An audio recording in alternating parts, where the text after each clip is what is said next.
Subscribe to Storylab for more stories. Now let's begin this one. Chapter 1, New Beginnings. Joshua Klein adjusted his black tie in the rearview mirror of the pristine Mercedes S-Class, watching the morning rain streak down the bulletproof windows. At 42, his weathered hands told stories he'd never share. Stories of midnight operations, of storming the Iranian embassy with 22 SAS, of decisions made in split seconds that saved or ended lives. But those days were buried beneath the pressed uniform of a corporate chauffeur. "Good morning, Mr. Davenport," Joshua said as Clark Davenport slid into the back seat, his Italian leather shoes clicking against the polished floor mats. "Morning, Joshua. Take me to the Wilkinson Industries meeting first, then lunch with the Peterson Group at noon."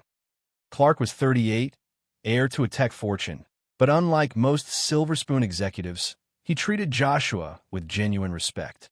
In the 6 months since Joshua had taken this job, Clark had never once spoken down to him. As they navigated through Chicago's morning traffic, Joshua caught glimpses of Clark reviewing documents in the back seat. Davenport Technologies had been growing aggressively, acquiring smaller firms and expanding into military contracts, a detail that had initially made Joshua hesitant about the position. He'd left the service to escape that world, not circle back to it. "Joshua, can I ask you something?" Clark's voice interrupted his thoughts. "Of course, sir. Your references were impeccable, but there are gaps in your resume. Military, right?" Joshua's knuckles tightened imperceptibly on the steering wheel. "British Army, sir. Nothing glamorous." Clark nodded, accepting the vague response. He'd learned not to push his reserve driver, sensing there were depths better left unexplored. At the Wilkinson Industries building, Joshua watched through the tinted windows as Clark disappeared inside. Stephen Wilkinson, the CEO, had been vocal about his opposition to Davenport Technologies' expansion into defense contracts. The business world, Joshua had learned, could be as dangerous as any battlefield, just with different weapons. His phone buzzed. A text from an unknown number. "Nice quiet life you've built, Sergeant Major. Shame it won't last." Joshua stared at the message, his blood running cold. Only a handful of people knew his old rank, and fewer still would use it as a threat. He deleted the message and scanned the street with trained eyes, noting every parked car, every potential threat. Old instincts died hard. When Clark returned an hour later, his usually composed demeanor seemed shaken. "Everything all right, sir?" Joshua asked, pulling into traffic. "Wilkinson rejected our proposal outright, said our military contracts were morally questionable." Clark's jaw tightened. 20 years I've known Stephen. We were college roommates. Business changes people, sir." "Indeed it does." Clark stared out the window. "Take me to the Peterson Group. Let's see if Drew Peterson is more reasonable." Joshua had researched all of Clark's business associates when he took the job. Old habits from a life where knowing your environment meant survival. Drew Peterson ran a private military contracting firm, built on relationships with former Special Forces operators. The irony wasn't lost on Joshua that he was driving his employer to meet with someone who traded in the same violence he'd tried to leave behind.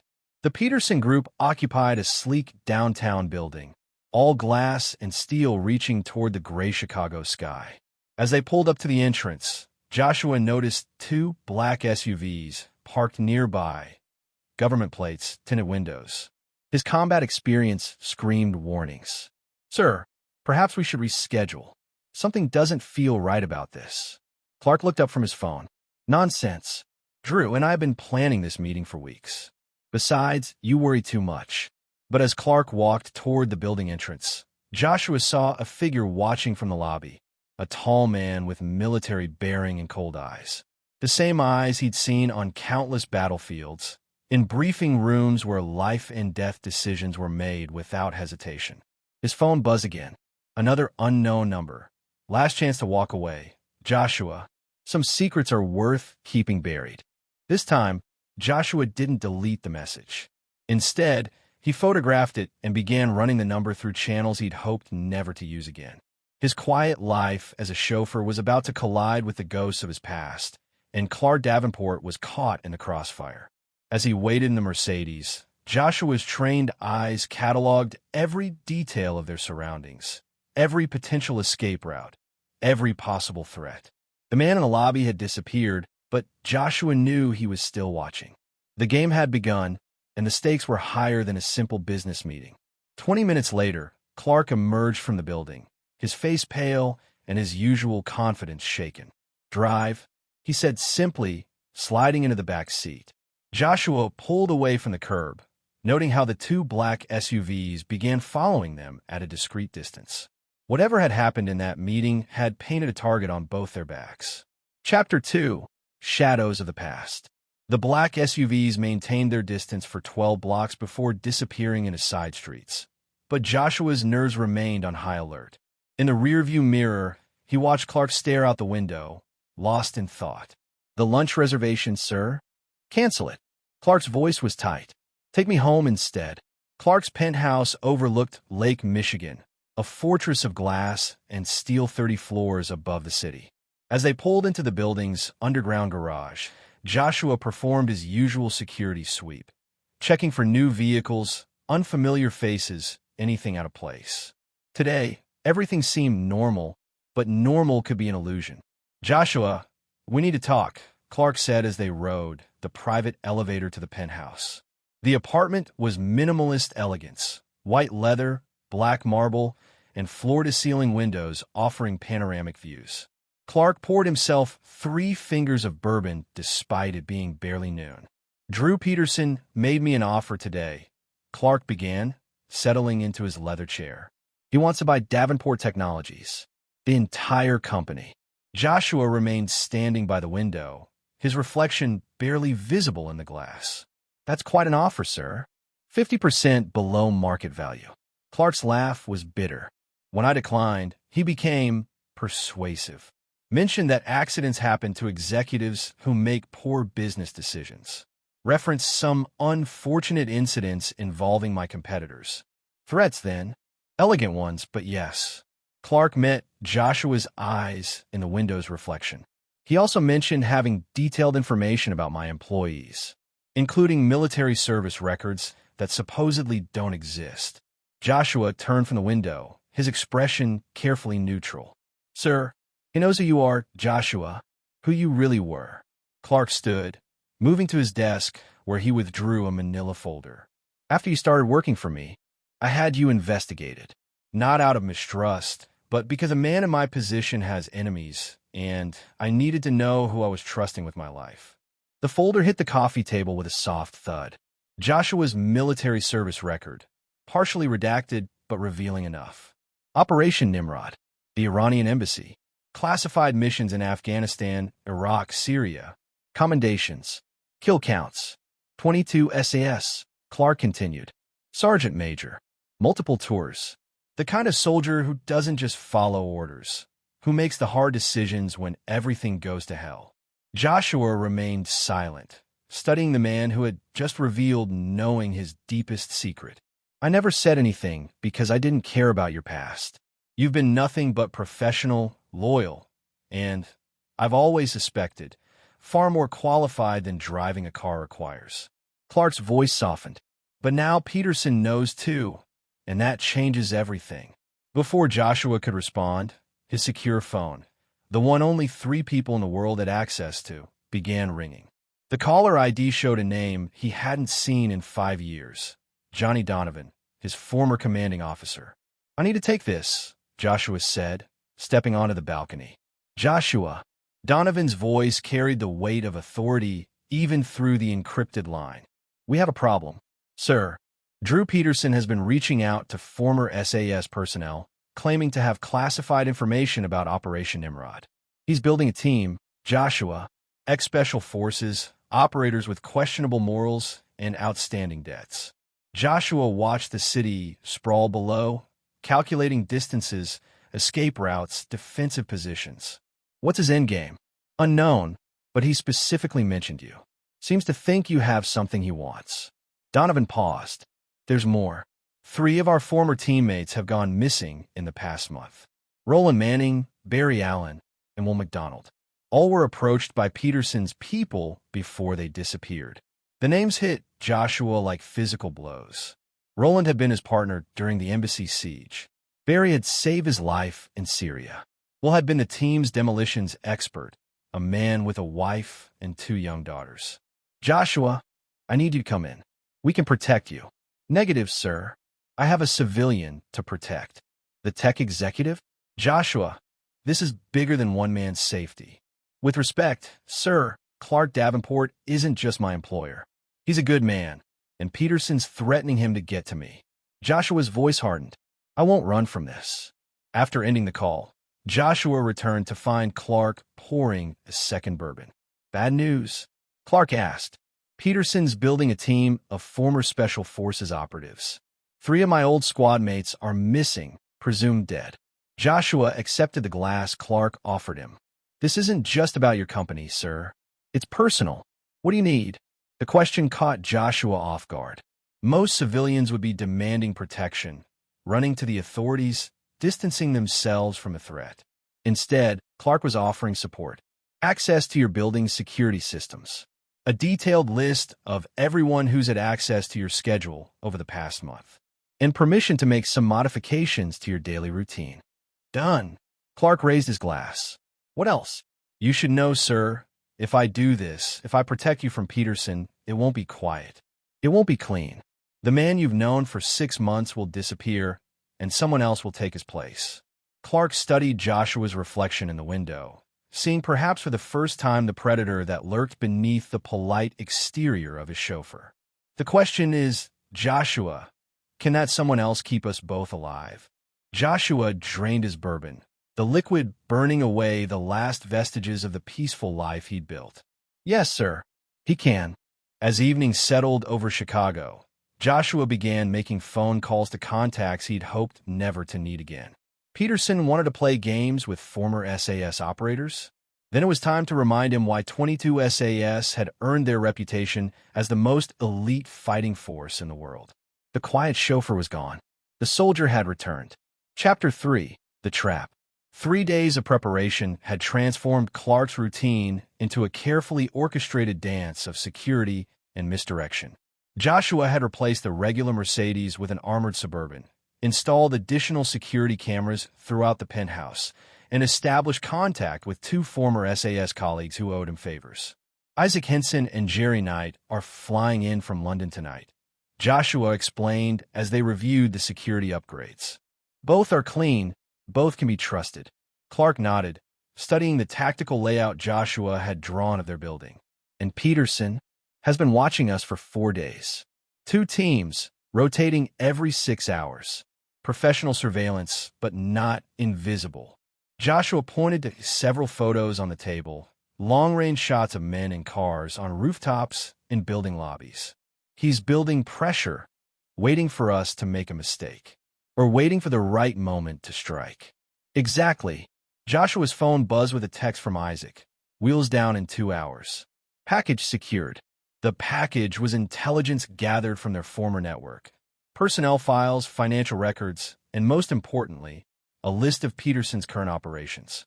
What they discovered painted a picture of a man who'd crossed lines that even Black Ops wouldn't touch.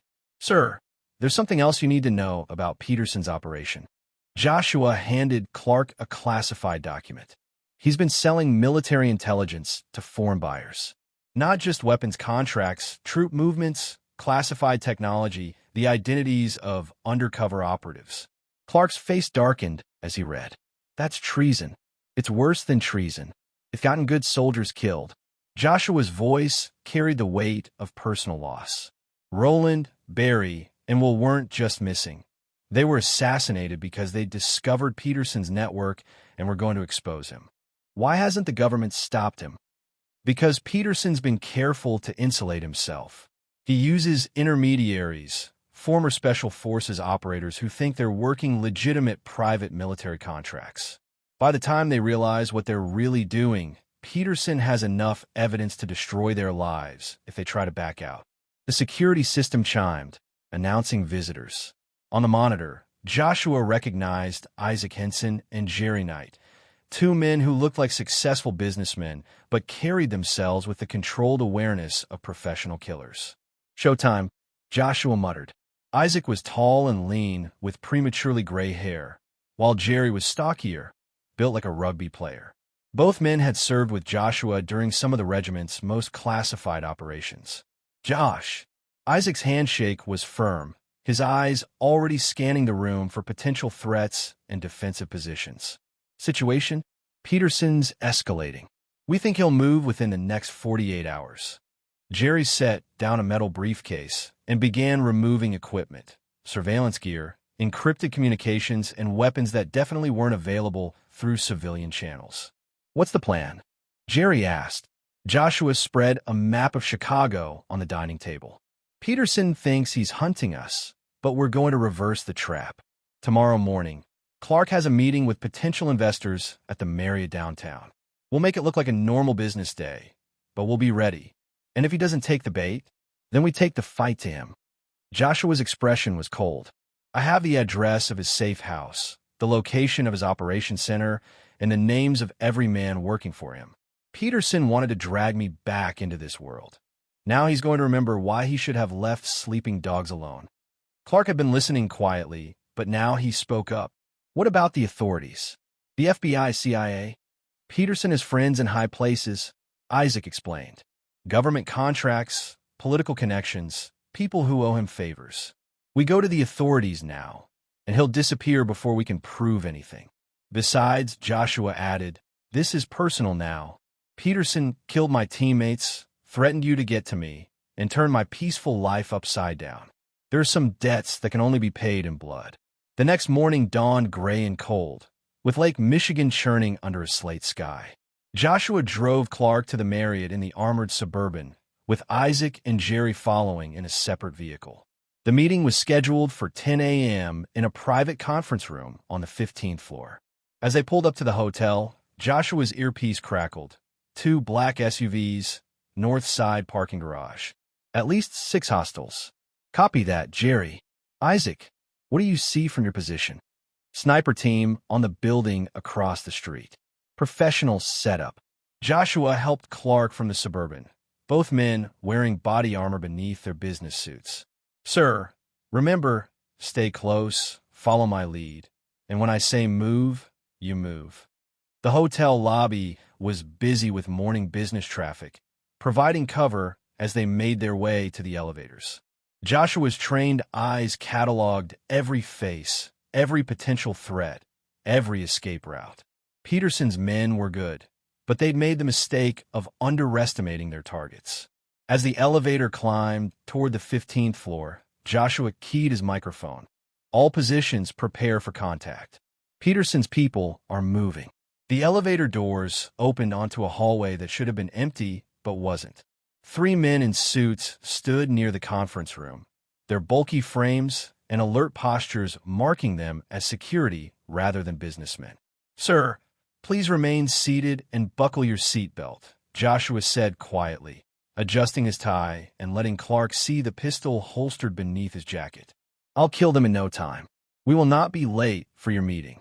The words were calm, professional, and absolutely deadly in their certainty. Clark had asked for the man beneath the chauffeur's uniform, and now he was about to see exactly what 20 years of military service had created. Peterson's trap was sprung, but Joshua Klein had been setting traps since before Peterson knew what special forces meant. The hotel was about to become a battlefield, and only one side would walk away. Chapter 4: Blood and Bullets. The first gunshot shattered the hotel's morning calm as one of Peterson's men reached for his weapon. Joshua moved with the fluid precision of a man who'd spent 2 decades turning violence into an art form.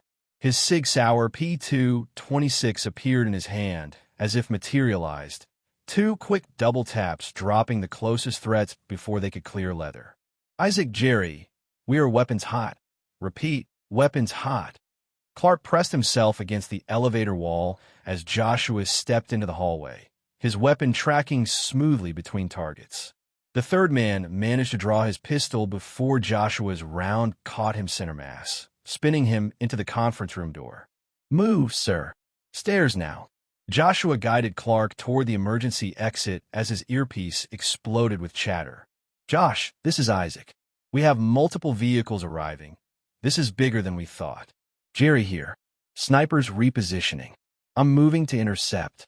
The stairwell echoed with the sound of boots on concrete as Peterson's reinforcements flooded the building. Joshua counted at least 8 men, armed with military-grade weapons and moving with coordinated precision. These weren't street thugs. They were professional soldiers. "Sir, we're going up, not down," Joshua said, reversing direction. "Up.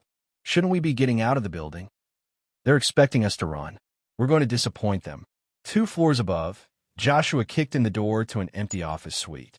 The windows offered a clear view of the street below, where black SUVs had cordoned off the hotel's exits.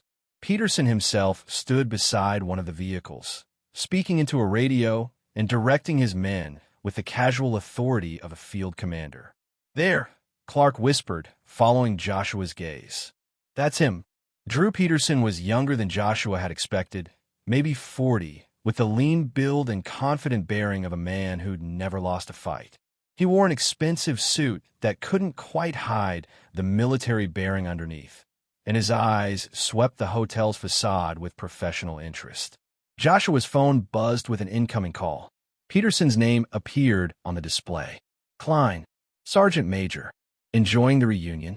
Peterson's voice carried amusement and something darker. "I have to admit, I'm impressed. 3 of my best men dead in under 30 seconds. That's the kind of efficiency I pay top dollar for." "What do you want, Peterson?" "Simple. You come down, surrender quietly, and I'll let your employer walk away from this. Fight me, and I'll make sure Clark Davenport's death is slow and public enough to send a message to every other tech executive who thinks they can refuse my business proposals." Joshua studied the tactical situation. 8 men in the building, at least 12 more on the street. Sniper teams on surrounding rooftops.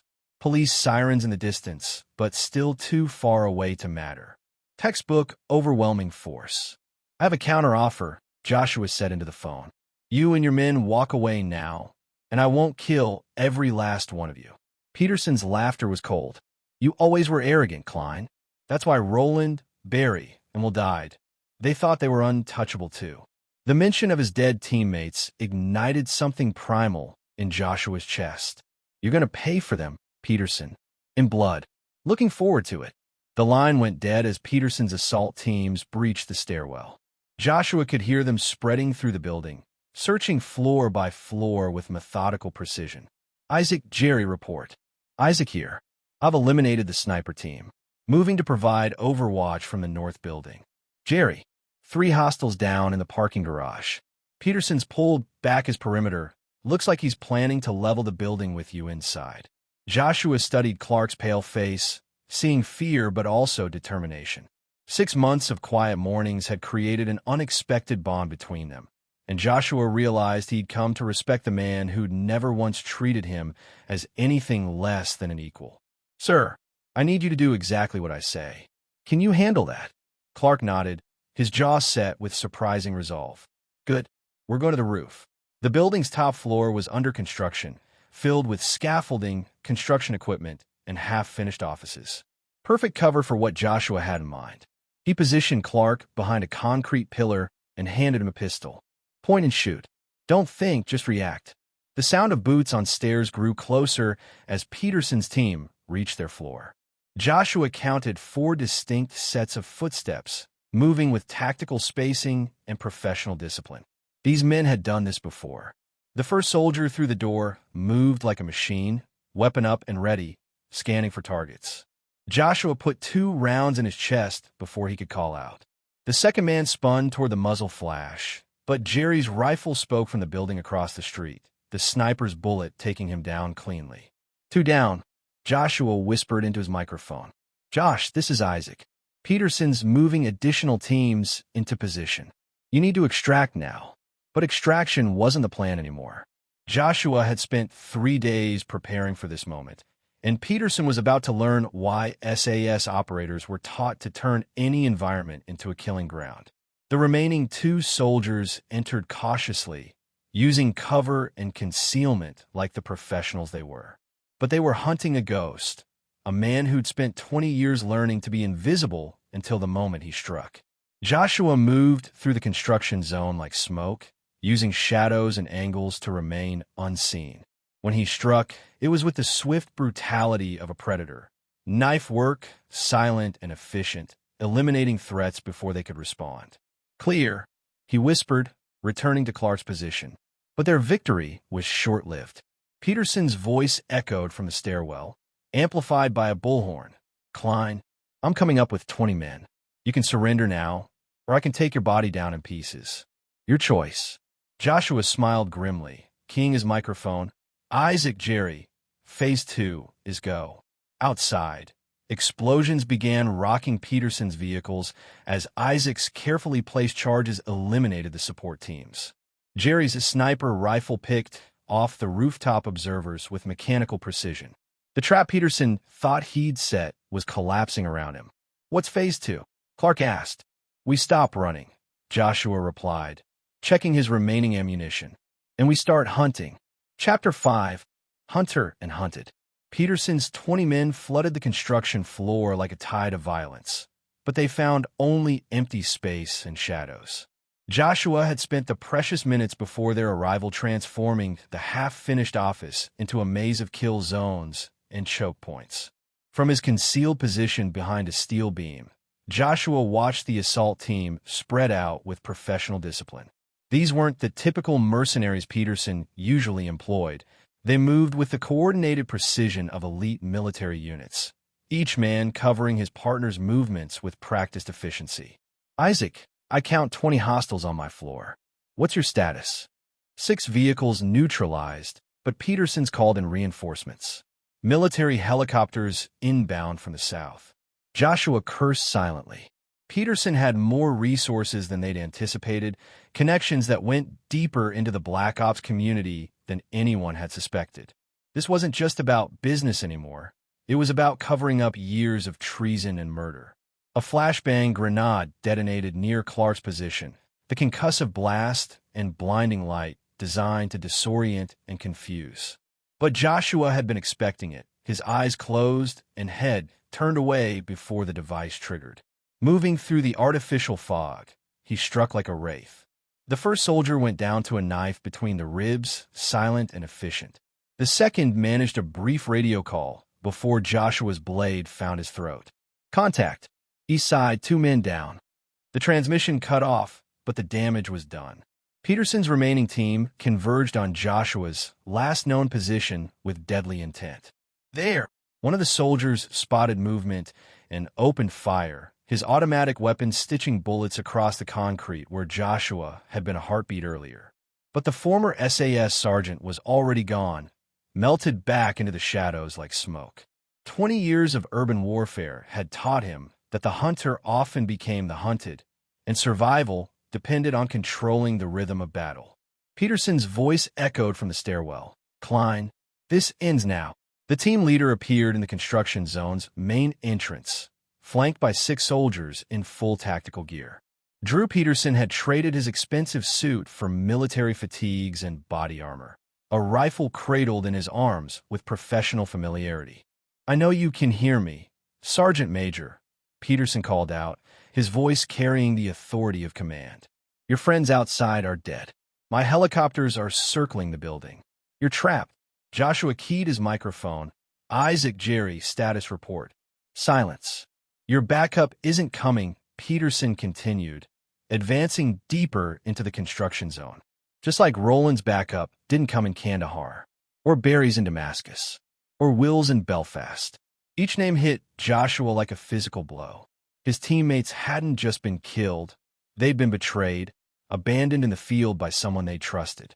"You sold them out," Joshua whispered into his concealed microphone, knowing Peterson's team was monitoring all frequencies. "Sold them? No, Klein. I gave them opportunities to join something bigger than Queen and country. They chose loyalty over profit." Peterson's laugh was cold. Their mistake was believing that honor meant something in the modern world. A soldier near Clark's hiding position gestured to his team leader, having spotted movement behind the concrete pillar. Peterson nodded, directing 2 men to flank the position while he kept talking. "You could have had everything, Joshua. Money, power, respect. Instead, you chose to play chauffeur to some tech billionaire's son. I chose peace, Joshua replied, his voice carrying clearly across the construction zone. Peace. Peterson's amusement was genuine. Men like us don't get peace. We get what we take, and we keep what we can hold. The flanking team reached Clark's position, weapons trained on the concrete pillar where he was hiding. But instead of finding a frightened executive, they discovered a cell phone playing a recording of Joshua's voice on loop. Where? The question died in the soldier's throat as Joshua materialized behind him, knife sliding between armor plates with surgical precision. His partner spun toward the sound, but Clark Davenport, no longer the helpless businessman, put 3 rounds center mass with the pistol Joshua had given him. Well done, sir, Joshua whispered as they moved to a new position. Peterson's remaining team regrouped, their earlier confidence shaken by the realization that they were fighting not one man but 2, and that their targets were setting the terms of engagement. Enough games, Peterson snarled into his radio. Bring in the heavy weapons. I want this building leveled. Through the unfinished windows, Joshua could see military helicopters taking position around the hotel. Attack helicopters, armed with missiles capable of turning the entire floor into rubble. Sir, we need to move. Now. But as they prepared to change positions, Joshua's earpiece crackled with a familiar voice. Bloody hell, Josh. Did you start this party without us? Isaac Henson's voice was the most beautiful sound Joshua had heard all day. Isaac, I thought you were dead. Takes more than a few mercenaries to kill an old SAS hand. Jerry and I have been cleaning house down here. Peterson's reinforcements are gone, and we've got a present for you. Outside, one of Peterson's helicopters suddenly lurched sideways, smoke pouring from its engine as it spiraled toward the ground. The explosion, when it hit the street, sent shockwaves through the building. Shoulder-fired missile. Jerry's voice added to the communication. Military grade. Turns out Peterson's been selling to the wrong people, and we convinced one of his buyers to change sides. Peterson's face went white as he realized his overwhelming advantage was evaporating. The helicopters were pulling back, his ground teams were silent, and somewhere in the concrete maze around him, Joshua Klein was no longer running. This isn't over, Klein, Peterson shouted, beginning to fall back toward the stairwell. You're right, Joshua replied, stepping into view with his weapon trained on Peterson's chest. It's not over. It's just beginning. The final confrontation was about to begin, and 20 years of betrayal, murder, and treason were about to be paid for in full. Chapter 6. Sins of the Past. Drew Peterson stood 50 feet away across the construction zone, his rifle trained on Joshua while his remaining team formed a defensive perimeter. The concrete and steel forest between them offered cover for both sides, but also concealment for the deadly game about to unfold. You always were too stubborn for your own good, Klein, Peterson called out, his voice echoing off the unfinished walls. Did you really think you could just walk away from who you are? Joshua moved laterally, keeping concrete between them while closing the distance. I walked away from who you wanted me to become. And what was that exactly? A killer for hire. A man who'd sell his soul for the highest bidder. Joshua's voice carried across the space, calm and controlled. Like you did. Peterson's laugh was bitter. Soul? We gave up our souls the first time we pulled a trigger for Queen and country. Everything after that was just choosing who paid the bills. Behind his concrete pillar, Clark listened to the conversation with growing understanding. The man who'd driven him quietly through Chicago's streets for 6 months was revealing depths of darkness and light that most people never possessed. Tell me about Roland, Joshua said, continuing his methodical advance. Tell me how you convinced him to betray everything he believed in. Roland was easy, Peterson replied, his tone casual despite the deadly circumstances. He had gambling debts, a wife who liked expensive things. I offered him one job, just intelligence gathering. Nothing violent. But it was never just one job, was it? Of course not. Once you're in, you're in. Roland learned that the hard way when I showed him photos of his wife meeting with my people. He could play ball, or she could have an accident. Joshua's jaw tightened. Roland Manning had been more than a teammate. He'd been like a brother, a man who'd saved Joshua's life twice and never asked for anything in return. So he gathered intelligence on SAS operations and sold it to your buyers. How many soldiers died because of information Roland provided? Dozens, maybe hundreds. Peterson's voice carried no remorse. But that's the business we're in, Klein. Soldiers die. The only question is whether their deaths serve a purpose. And Barry? Will? Barry figured it out first. Started asking questions, making connections. What was his partner in that little investigation? Peterson shifted position, trying to get an angle on Joshua's location. They thought they could expose me, bring down my operation. They forgot that I knew all their weaknesses. A soldier near Clark's position hand-signaled to Peterson, indicating movement behind the concrete pillar where the executive was hiding. But Clark was no longer there.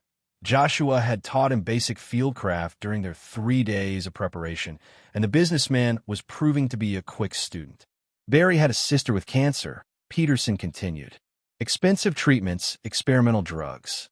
I made sure her insurance got canceled right before Will and Barry decided to play hero.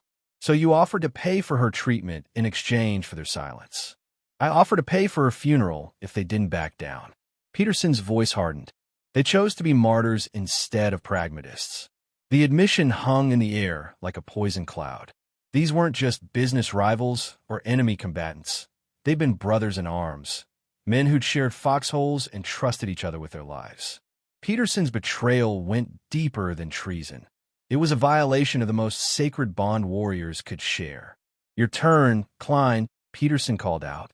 What's your weakness? What lever can I pull to make you dance to my tune? Joshua emerged from cover, his weapon steady despite the multiple guns trained on him. You already found it. You threatened Clark, the billionaire's son? That's what turned you back into a killer. That's what reminded me who I used to be.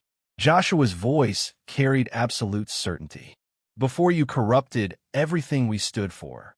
Peterson's team began closing the net, moving with professional coordination toward Joshua's exposed position. But the former SAS sergeant had spent 20 years learning to turn disadvantage into opportunity. The first explosive charge detonated beneath one of Peterson's soldiers, sending the man flying into a steel beam with bone-crushing force. The second and third charges followed in rapid succession, filling the construction zone with smoke and debris. Surprises, Peterson. Joshua's voice came from everywhere and nowhere as he moved through the artificial fog. I had 3 days to prepare this battlefield. The remaining soldiers fired blindly into the smoke, their muzzle flashes creating brief moments of illumination in the gray chaos. But Joshua was no longer where they expected him to be. He was among them, a ghost in the machine of their tactical formation. One man went down to a knife between his shoulder blades. Another fell to precise gunfire that seemed to come from impossible angles. The third managed to call out a warning before Joshua's blade found his throat. When the smoke finally cleared, Peterson stood alone in the construction zone, his weapon trained on Clark Davenport's head as the executive knelt beside a concrete pillar. Clever, Klein. Very clever. Peterson's voice was tight, with barely controlled rage. But you forgot something important. Joshua stepped into view, his own weapon trained on Peterson's center mass. They stood 30 feet apart in the morning light, filtering through unfinished windows. Two killers who'd once served the same flag and now faced each other across an unbridgeable chasm. I didn't forget anything. You forgot that I know how you think. You forgot that I've been studying you for months, learning your patterns, your weaknesses. Peterson pressed his pistol harder against Clark's skull. You forgot that good men always lose because they play by rules that evil men ignore.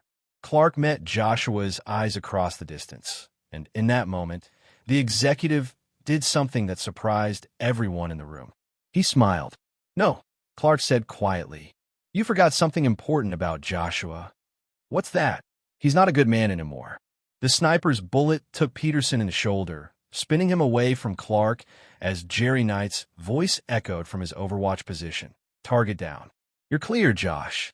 But Peterson wasn't finished. Even wounded, he rolled behind cover and began returning fire, his rounds forcing Joshua to duck back behind concrete. The final confrontation was just beginning. Chapter 7. The Reckoning begins. Drew Peterson's shoulder was bleeding freely, but his eyes remained focused and deadly as he took cover behind a steel beam. The sniper's bullet had spoiled his perfect hostage situation, but years of combat experience had taught him that wounded predators were often the most dangerous. "Jerry, talk to me." Joshua keyed his microphone while keeping his weapon trained on Peterson's position. "Hostile is mobile but injured. I can see blood trail, but he's got good cover from my angle. Isaac's moving to provide backup." Clark scrambled toward Joshua's position, his business suit torn and dirty, but his eyes alert. The morning's violence had stripped away any pretense of civilian helplessness. The man who'd run a technology empire was proving he could handle himself under fire. "Sir, are you hit?" "No, but he said something while he had the gun on me." Clark's voice was tight with controlled fear and anger. "He has more people positioned around the city. Your friends, family, anyone connected to you or me." Joshua's blood ran cold. Peterson's operation was larger than they'd suspected, with tentacles reaching into every aspect of their lives. This wasn't just about eliminating witnesses. It was about sending a message to anyone who might oppose him. "What exactly did he say?" "He has teams watching your sister in Manchester. My parents in Boston. He said if anything happened to him, they'd start dying one by one until his organization was satisfied that the threat had been eliminated." Peterson's voice echoed from behind the steel beam. "Smart boy, Davenport. You understand the stakes now. You always were thorough, Peterson," Joshua called back. "But you made one mistake. Only one. You assumed I still cared about playing by civilized rules." Joshua pulled a device from his jacket, a military-grade detonator connected to the remaining explosive charges he'd placed throughout the building. The construction zone had been turned into a killing ground, but it could just as easily become a tomb. "You're bluffing, Klein. Bring down this building, and you kill yourself and your precious employer." "Maybe, but I'll definitely kill you, and that's starting to seem like a fair trade." The detonator's safety cover flipped open with a soft click that somehow carried clearly across the concrete space between them. Peterson's return fire became more frantic as he realized Joshua wasn't bluffing. "Isaac, Jerry, I need extraction routes mapped for Clark. Emergency exits, stairwells, anything that gets him clear of the blast radius." "Josh, don't." Isaac's voice came through the earpiece. "We can find another way." "Negative. Peterson's got too many resources, too many connections. Cut off the head, and maybe the body dies with it." But before Joshua could trigger the charges, Peterson played his final card. His radio crackled to life with a familiar voice. Amanda Mathis, Joshua's sister, speaking from 3,000 miles away. Josh, if you can hear this, these men have guns pointed at my children. They said to tell you that Drew Peterson wants to make a deal." The detonator fell from Joshua's numb fingers, clattering against the concrete floor. Peterson's laughter was cold and triumphant as he stepped from cover, his wounded shoulder held against his body, but his weapon steady. "You see, Klein? I told you. Good men always lose because they can't do what needs to be done. What do you want? Simple. You and Davenport surrender, come work for me, and everyone you care about lives to see another day. Refuse, and I start sending you pieces of your family members until you change your mind." Joshua's mind raced through tactical options, each one ending in disaster. Peterson had planned this perfectly, using human shields to neutralize the only advantage Joshua possessed, his willingness to sacrifice everything for victory. "You have 30 seconds to decide," Peterson continued, beginning to advance across the open ground between them. "Your sister, her children, Davenport's parents, all of them die if you don't surrender right now." Clark stepped forward, his hands raised, but his voice steady. "I'll do it. Let them go, and I'll work for you. You want my company, my technology, my government contracts? Take them. Noble, but you're not the primary target." Peterson's weapon remained trained on Joshua. "I need the sergeant major's particular skills for some upcoming operations. Industrial espionage, targeted assassination, the kind of work that requires someone with his reputation. And if I refuse, then everyone you've ever cared about dies slowly and painfully while you watch." Joshua's sister's voice came through Peterson's radio again. Josh, please. They have pictures of Sarah and the baby. Please don't let them hurt my babies. The words hit Joshua like physical blows. His sister Amanda had named her daughter Sarah after their mother, who died when they were children. The baby, little Emma, was barely 6 months old. Time's up, Klein. What's it going to be? Joshua looked at Clark, seeing determination and resignation in the businessman's eyes.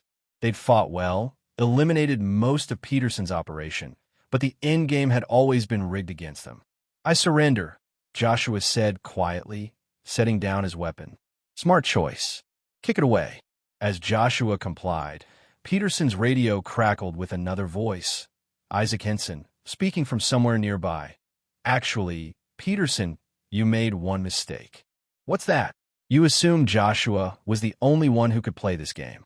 The explosion came from below, in the parking garage where Peterson's remaining vehicles were parked.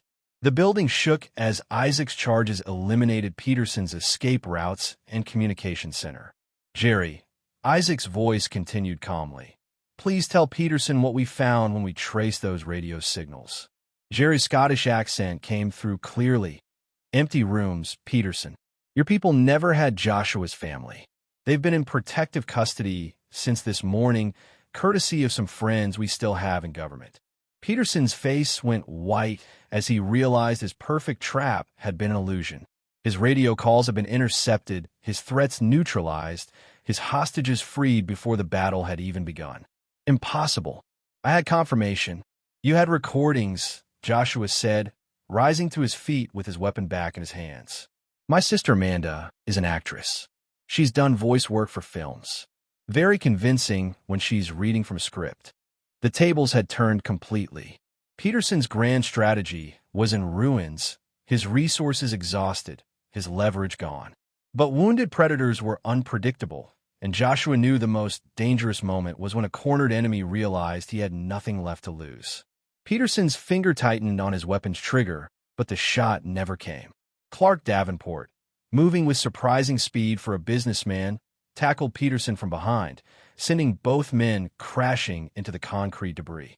The fight for survival was about to become a fight for justice, and Peterson's sins were finally coming due. Chapter 8. Justice Served. The struggle between Clark and Peterson lasted only seconds before Joshua intervened, his combat training allowing him to separate the two men without injuring Clark. Peterson rolled to his feet with his weapon raised, but found himself facing 3 guns: Joshua's, Isaac's from the stairwell entrance, and Jerry's laser sight painting a red dot on his forehead from the building across the street. It's over, Peterson, Joshua said quietly. Your operation is finished. Your people are dead or captured, and the authorities are already seizing your assets. Peterson's laugh was bitter and defiant. You think this ends with me? I'm just one part of a network that spans 3 continents. Kill me, and someone else takes my place within a week. Maybe, but they'll know what happened to you, and they'll think twice before threatening innocent people to get to us. Isaac emerged from the stairwell, his weapon trained on Peterson while speaking into a secure phone. Package secured, requesting immediate extraction and medical teams for the wounded. Medical teams? Peterson's voice carried a note of confusion. For your men, Clark said, surprising everyone. The ones who are still alive. They're going to prison, not the morgue. Joshua studied his employer with new respect. Even after everything Peterson had put them through, Clark was choosing mercy over vengeance, a decision that spoke volumes about his character. Sir, these men try to kill us. They murdered my teammates, and they'll answer for those crimes in court. But we're not executioners, Joshua. We're better than that. Peterson's sneer was ugly.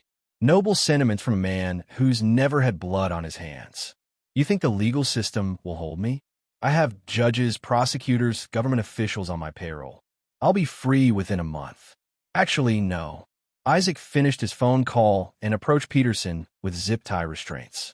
The evidence we've gathered over the past 3 days includes financial records, communications intercepts, and testimony from your surviving operations.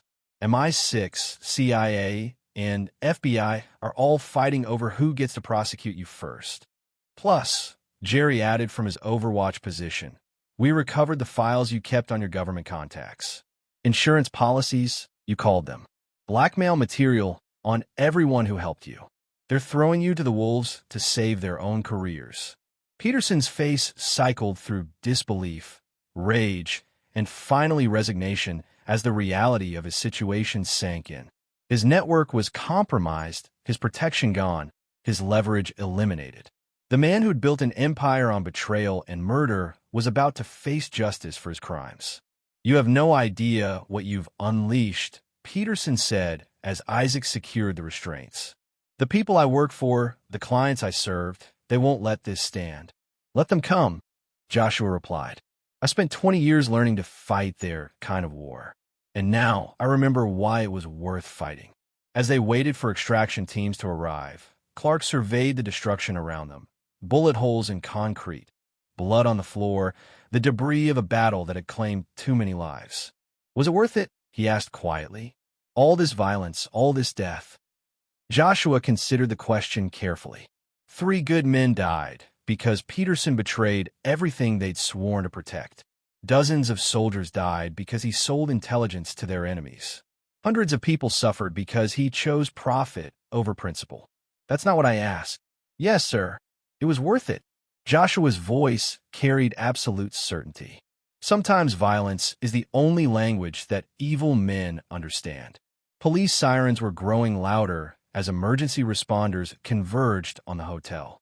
FBI, CIA, and military units would arrive soon to clean up the mess and extract whatever intelligence they could from Peterson's operation. Isaac approached Joshua with a secure phone. Command wants to debrief you. They're offering reinstatement, full rank and privileges. Back to active duty. Joshua looked at Clark, then at the phone in Isaac's hand. 6 months ago, he would have taken the offer without hesitation. The military had been his life, his identity, his purpose. But 6 months of quiet mornings and professional routine had given him something else, peace. Tell them I'm honored, but I have other commitments. Clark's surprise was evident. Joshua, you don't have to stay because of what happened. If you want to return to military service. Sir, with respect, I tried military service. It turned me into someone I didn't recognize. These past 6 months, working for you, I remembered who I used to be before the wars and the killing. A chauffeur. A man who protects people because it's the right thing to do, not because someone ordered him to. Joshua smiled for the first time in days. Besides, your security clearly needs improvement. Peterson's people got entirely too close to you. As federal agents flooded the building, Peterson was led away in restraints that would keep him secure until trial. His empire of betrayal and murder would be dismantled piece by piece, his victims finally receiving justice. What happens now? Clark asked as they watched the arrest. Now we go back to normal, Joshua replied. You run your company, I drive your car, and we pretend this never happened. Can we do that? Just go back to normal? Joshua considered the question as Peterson disappeared into federal custody. The quiet chauffeur who'd driven Clark to meetings for 6 months was gone, replaced by someone harder and more dangerous, but also more complete. He'd remembered who he was beneath the uniform and the violence. A protector, a guardian, a man who stood between good people and those who would harm them. No, sir. We can go back to normal, but we can go forward to something better. As they left the hotel together, emergency lights painting the morning in red and blue, Joshua reflected on the price of peace and the cost of justice. Peterson would face trial for his crimes, but the victory felt hollow. Too many good men had died, too much damage had been done. But Clark was safe, the innocent people Peterson had threatened were protected, and a network of corruption had been exposed. Sometimes that was enough. Sometimes that was everything.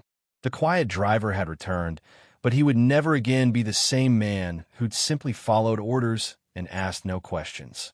He'd found something worth fighting for beyond duty and honor. He'd found purpose. Chapter 9. The New Normal. 3 months after the hotel battle, Joshua Klein stood in the same underground garage where Peterson's men had first appeared, polishing the bulletproof glass of Clark's Mercedes. The morning routine was comfortingly familiar. But both men had changed in subtle ways that outsiders wouldn't notice. Clark emerged from the elevator carrying a briefcase and tablet, his movements more alert than before. 3 months of irregular combat training with Joshua had improved his situational awareness and physical conditioning considerably. "Good morning, Joshua. Any overnight intelligence reports?" "All quiet, sir." Isaac's team swept the building at 0400. Jerry's monitoring electronic surveillance from his position across the street. Joshua held the car, door open. "Your testimony in Peterson's trial is scheduled for 1400 hours. The legal proceedings have been complex, involving multiple jurisdictions and classified evidence." Peterson faced charges ranging from treason and murder to racketeering and conspiracy. His trial had become a media sensation, exposing corruption at the highest levels of government and military contracting. As they drove through Chicago's morning traffic, Clark reviewed documents on his tablet. Davenport Technologies had emerged stronger from the crisis, with new government contracts and enhanced security protocols that other executives envied. "The Peterson Group's assets are being auctioned next week," Clark mentioned. "Some interesting properties, technology patents, overseas operations." "Planning to bid, sir?" "Already have. Several of Peterson's former employees have requested jobs with us, the ones who can prove they weren't involved in his criminal activities." Clark looked up from his tablet. "Good people caught in a bad situation." Joshua nodded approvingly. It was exactly the kind of decision that had made him respect Clark in the first place, seeing opportunity to help rather than exploit. They pulled up to the federal courthouse where Peterson's trial was being held. Media crews and protesters filled the street, turning the legal proceedings into a circus.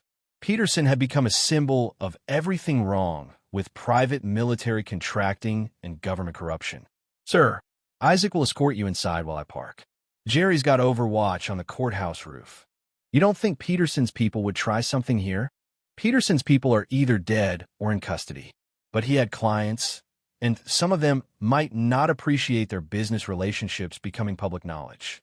Clark understood. The trial wasn't just about Peterson. It was exposing an entire network of arms dealers, corrupt officials, and foreign buyers who'd purchased American military secrets. People with that much to lose didn't hesitate to eliminate threats. Inside the courthouse, Peterson sat at the defendant's table in an orange jumpsuit, his military bearing diminished by 3 months in federal custody. He'd aged years and months, his face gaunt and his eyes hollow. The man who'd built an empire on betrayal had discovered that loyalty was a currency he couldn't afford. Clark's testimony was precise and damaging, describing Peterson's threats and demands in detail. The jury listened with rapt attention as he recounted how Peterson had demanded control of Davenport Technologies through intimidation and violence. "Mr. Davenport," Peterson's defense attorney asked during cross-examination, "isn't it true that you hired Joshua Klein specifically because you knew he was a former Special Forces operator?" "No. I hired Joshua because he was professional, reliable, and came with excellent references." "But you investigated his military background?" "I conduct background checks on all employees who have access to sensitive information. Joshua's military service was impressive, but it wasn't why I hired him." "Didn't you feel safer in knowing your chauffeur was a trained killer?" Clark's eyes flashed with anger. "I felt safer knowing my chauffeur was a good man who would do his job with integrity and skill. The fact that he was capable of protecting us when threatened was fortunate, not calculated." After the testimony, Joshua met Clark in the courthouse hallway, where Isaac and Jerry were maintaining security. "How did it go, sir?" Peterson's attorney tried to make it sound like we planned the whole thing. The prosecutor shut that down quickly. Clark looked tired but satisfied. The jury isn't buying Peterson's victim narrative. Over the following weeks, the trial continued with devastating testimony from former Peterson Group employees, government officials, and military personnel. The scope of Peterson's betrayal became clear: selling classified information, arranging the murders of witnesses, corrupting officials at every level of government. When the verdict came, it was swift and comprehensive: guilty on all counts. Peterson would spend the rest of his life in federal prison, his empire dismantled, and his collaborators facing their own prosecutions. Joshua watched the sentencing from the gallery, feeling a complex mix of satisfaction and sadness. Justice had been served, but it couldn't bring back Roland, Barry, Will, or the other good soldiers who died because of Peterson's greed. After the trial, life settled into a new routine. Joshua continued as Clark's chauffeur, but with enhanced responsibilities for security and risk assessment. Davenport Technologies implemented new protocols based on lessons learned from Peterson's infiltration attempts. Isaac and Jerry remained in Chicago, officially employed by a private security firm that contracted with Davenport Technologies. The three former SAS operators had found purpose in protecting someone who deserved protection, rather than simply following orders without question. 6 months after Peterson's conviction, Joshua stood in the same garage where it all began. But this time, he wasn't alone. Clark had requested a security briefing before an important board meeting. Intelligence reports show Peterson's former clients are avoiding Chicago, Isaac reported. Word has spread that Davenport Technologies is under professional protection. What about government oversight? Clark asked. CIA and FBI are maintaining surveillance on known associates, Jerry added. But most of Peterson's network has been rolled up. The few remaining operators have gone to ground. Joshua nodded, satisfied with the security posture. Sir, the board meeting is scheduled for 0900. I've reviewed the attendee list and building security protocols. Everything looks clean. As they prepared to leave for the meeting, Clark paused. Joshua, I want to ask you something. Sir, do you ever miss it? The military life, the clear mission parameters, the certainty of following orders? Joshua considered the question carefully. Sometimes, sir, there was simplicity in having someone else make the hard decisions. But I've learned that choosing your own mission is more satisfying than completing someone else's. And what mission is that? Protecting good people from bad people. Making sure men like Peterson can't hurt innocent families. Joshua opened the car door. Ensuring that honor and integrity means something in a world that seems to have forgotten their value. Clark smiled as he got into the Mercedes. That's a mission I can support. As they drove through Chicago's streets toward another day of business and routine, Joshua reflected on how much had changed. The quiet chauffeur was still there, professional and reliable, but he was no longer hiding from who he'd been. Instead, he'd integrated his past with his present, becoming someone stronger and more complete. In the rearview mirror, he could see Isaac and Jerry in their follow car, professional and alert. 3 former soldiers who'd found new purpose in protecting someone who deserved protection, who'd chosen service over profit and honor over expedience. Peterson was in prison where he belonged. The innocent people he'd threatened were safe. The corrupt network he'd built was dismantled. Justice had been served, not through revenge or vigilantism, but through careful planning, professional execution, and working within the system to expose corruption and punish wrongdoing. It wasn't the dramatic vengeance of action movies, but it was real, lasting, and complete. Sometimes the best victories were the quiet ones, where good people simply did their jobs with integrity and skill. Joshua Klein adjusted his tie in the rearview mirror and smiled. The quiet driver was back, but he would never again be the same man who'd simply followed orders without question. He'd found something worth fighting for beyond duty and country. He'd found purpose in protecting people who couldn't protect themselves. And that, he reflected as they pulled up to another routine business meeting, was a mission he could be proud of for the rest of his life. This is where our story comes to an end. Share your thoughts in the comments section. Thanks for your precious time. If you enjoyed this story, then please make sure you subscribe to this channel. That would help me a lot. Click on the video you see on the screen, and I will see you there.